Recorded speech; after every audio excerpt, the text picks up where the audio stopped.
Hey there, I'm Kat, and this is Brews and Reviews.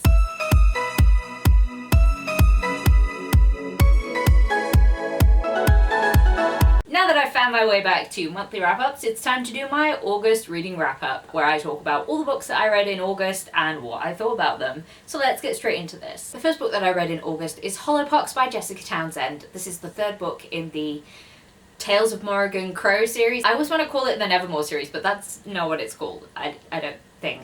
We know I'm easily confused. So without spoiling too much for earlier books in the series, Hollowpox follows our main character as she continues to learn more about the magic that she has, and she learns more about the Wondrous Society and what they're doing to take care of like loose magic around in the area and how they distract people from different things, and I think that's really interesting. The main plot of this book follows a disease that is targeting wondrous animals, and that's like animals who can talk, and they're like a mix of like people, animal things, and it's like an outbreak, which is, you know, great for us all to read now. We love that. No, it actually wasn't too bad. I enjoyed the book. I thought that some things were quite dark, and I'm mostly just intrigued to see where it's gonna go next. Like, aside from like the disease plotline, I don't think there was as much going on in this one as previous ones. I don't know.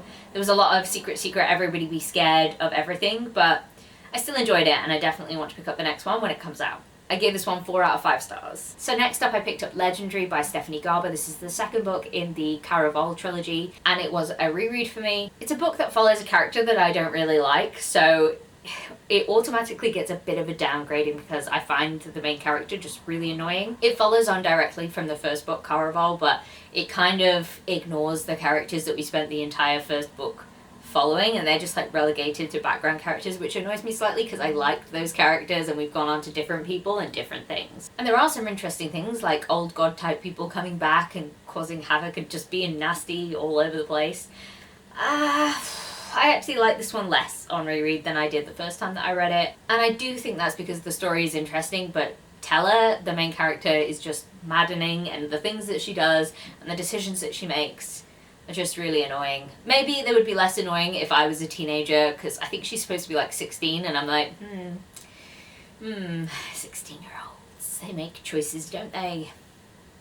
So maybe I'm just too old to read about Tella, but at the same time, I don't know, it affected my enjoyment. So I gave it 3 out of 5 stars. But I am looking forward to actually knowing what happens in finale. I'm not as like eager as I might be had the main characters been the same main characters from the first one. Then next up we have Hot Asset by Lauren Lane. This is a romance book that's sort of set on Wall Street to do with a woman who works for the SEC, which is the Securities Exchange Commission, and a guy that she is investigating for, I think it's having a tip-off or something like that. And then obviously they have chemistry, and it's like, ooh, should they not? She's still trying to prove if he's a criminal or not, and she's like, So I thought it was quite interesting. I think it's a setting that I've not really read before, and I read a lot about financial crime in the job that I do, and I just think it was really interesting because I was like, I know what that is.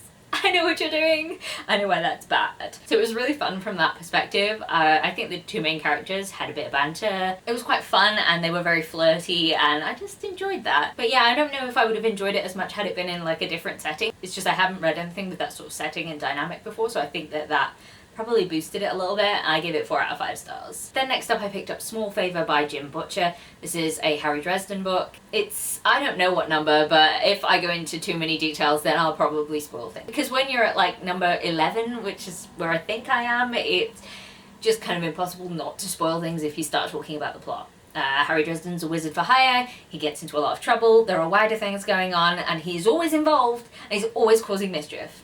Or people are mischieving him, and he's like, stop, please. One of the things that I really liked about this book is the inclusion of the gruffs, which are kind of like the Billy Goat's gruff, but they're like vicious and attack. And I just think that was really fun. I liked that little adaptation of that fairy tale. I thought that was kind of cool. I'm not gonna lie though, the main plot of this book has sort of fallen out of my head a little bit. Oh no, wait, it's back. It's back. It was fine. It made decorating more fun. I was listening to this book while I was painting a house, and it made that more bearable, so I'll give it points for that. I ended up giving this one 4 out of 5 stars. Then next up I picked up One of Us is Lying by Karen M. McManus, and this is a YA thriller about some students who go to detention, and then one of the kids dies and they think it might be a murder. and it's going to be one of the people in detention. So it's about figuring out who was the murderer. if it was one of these people or what else was happening. Are they being framed? Because there was very suspicious circumstances. I feel like this was fun, and I think also that this is another one where I'm like, I'm too old, because teenagers, the youth of today, they're just a little bit blah to me. I don't know what it is. Sometimes when teens are written about, I just can't really connect with them anymore, and that's on me reading a book that is not targeted at me, but at the same time, I wanted to read it, and the teens are just meh. I did think the mystery was good, and the twists that happened in the book, yeah, they were great. I enjoyed it for the most part. I just think I would have connected with it more if the characters' brains had been slightly more developed. So I ended up giving it 3.5 out of 5 stars. The next thing I picked up was Your Darling Death by Lauren Carter. This is the little novella that is about a woman who's attending a funeral and her dead husband's family, who are just like mean. You know, like funerals are rough, and like family gatherings where you don't particularly get along with the family, it's a rough time, but like this funeral is a really rough time. It's a horror novella, and just the characters are kind of like awful people, but it's fun because it's told in second person, as in the wife is telling you the story of what happened at the funeral, and there is a really nice twist in it that just made me really happy, and I definitely recommend checking this out. I really need to read more by Lauren Carter. Then next up we have Paris Delacourt is About to Crumble by Alexis Hall. This is the sequel to Rosalind Palmer Takes the Cake, which is a book I really enjoyed, and I gave 5 out of 5 stars to. I couldn't recommend it enough. And this one was a bit disappointing, really.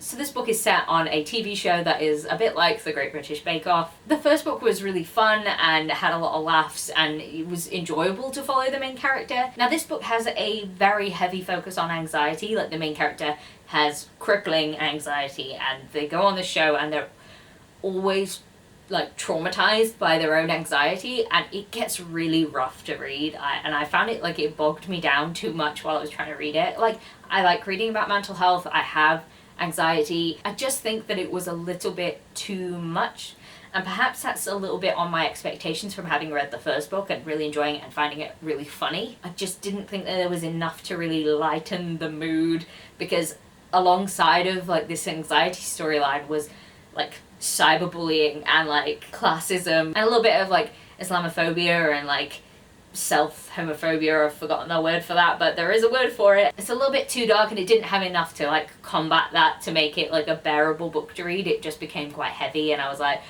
it's a bit much, really, isn't it?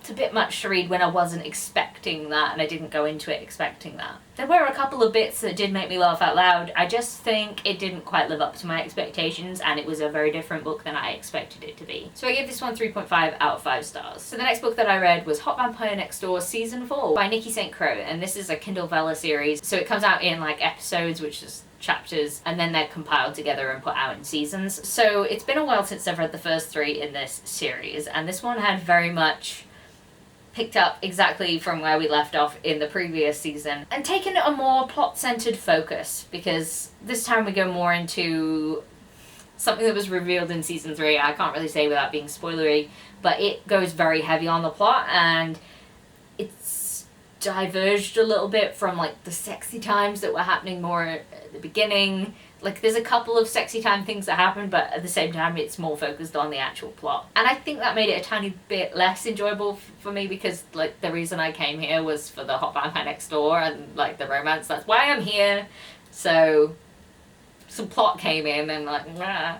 But it was still fun. I still enjoyed it. I just think it had a slightly different vibe from what was going on in the previous seasons. I don't know. We'll see how it goes in the future. I'm definitely interested to see where it goes, but this wasn't my favourite in the series. I gave it 4 out of 5 stars. Then next up I reread The Love Hypothesis by Ali Hazelwood, because I wanted to see if I enjoyed it as much as I did the first time, and I did really enjoy it. I think on rereading it after having read Love Theoretically, you can tell that this is Ali Hazelwood's first book, and there are some situations that are a little bit clunky that I think, had she written this book now, would have been sort of smoother and a little bit more developed, but I still really enjoyed it. I think it's really fun. It's a fake dating book where our main character, Olive, fake dates a professor called Adam just to convince her friend that she's not into some other guy so that her friend will go out with him. And you know, when fake dating happens, romance also happens, and you know, it's a good time. I do really love the banter in this, and I just really enjoy this series. I still don't know whether this one or Love Theoretically are my favourite books of Ali Hazelwood so far, but I think they might just be joint at this point in time. I don't know how to explain it, I just really enjoyed them. I feel like if this one had been written now, this one would be my favourite. But in terms of like the clunkiness and the other like little problems that this one has, probably from being a debut book, if that had been written now, I think that that would have all been improved, and I think it would probably take the top spot, but as they are now, I think they sit equally in my brain. But I give that one 5 out of 5 stars. Then next up I read a book called The Big Melt, A Journey to Antarctica's Doomsday Glacier. This was by Jeff Goodall, and it's kind of a podcast-esque documentary into travelling to this glacier to like see what is happening, and it talks a little bit to different scientists, but it's mostly about the journey, and this reporter is going on this journey and he's just occasionally saying things about like climate change and stuff, but he's not really going into too much detail. It's kind of like something you could put on in the background, and I don't feel like I really learned anything from this book, but it was still interesting to have it go in my ear holes because I was listening to it. Yeah, it was fine. I gave it 3 out of 5 stars. I would have liked more information, and I probably would have liked the book better had it been from a scientist's point of view rather than a reporter's point of view. So there we have it. Those are the 10 books that I read in August. It was a bit of a slow reading month for me, but at the same time, you do what you can, you read what you can, you hopefully enjoy what you can. I enjoyed some of them less than I thought that I was going to, and I enjoyed some of them more than I thought I was going to, so I guess that's okay. But anyway, if you made it this far into the video, then please leave me a skull emoji because of the cover of Your Darling Death and the fact that a skull plays a very prevalent part in that book's plot. But yeah, I hope you liked this video. If you did, please leave a like, comment, subscribe, and I'll see you in the next one. Bye!